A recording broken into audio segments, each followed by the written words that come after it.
بسم الله الرحمن الرحیم د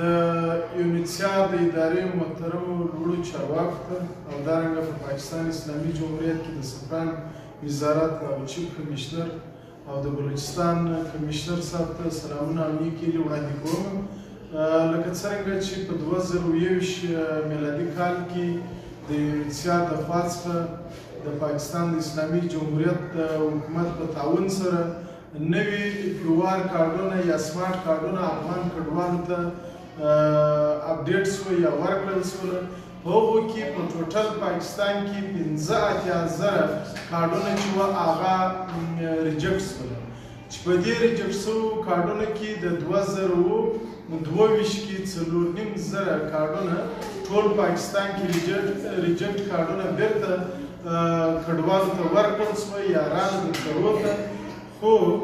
متاسفانه چې هغه لړۍ بیرته پیل شوه. دغه 85,000 افغان کډوال چې کوم په پاکستان کې دا وخت کارډونه یا ټوکنان یې په لاس کې دي او کارډونه یې بند دي، ریجکټ شوي دي، دوی د یونیسیار د خوا څخه چې کوم د افغان کډوالو سره مرسته کیږي، تیر وار کوم چې د سیلاب ځپلو په خاطر باندې وسوله د هغو څخه محروم دي او ټوکنان یې په جیب کې دي، ژوند یې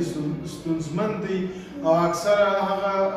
په دې کې یو لړ ښوونکي هم راځي چې وظیفې د خطر سره مخامخ شولې، خو بیا هم د یونیسیار د خوا څخه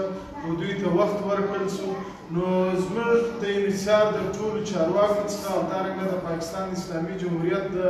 ټولو حکامو څخه خصوصا د سفران وزارت او د چیف کمیشنر او په کوټه کې د افغان کمیشنریټ او خیبر پښتونخوا کې د افغان کمیشنر صاحب څخه زموږ دا هیله او غوښتنه ده چې د دغو 85,000 افغان کډوالو چې کوم کارډونه یې ریجکټ دي د دوی په اړوند باندې دوی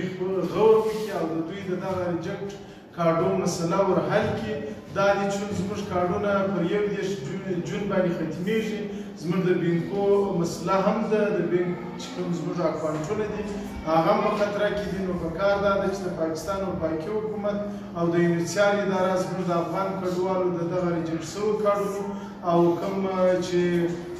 د بینک اکاونټونه دي د دغو فعال کولو کې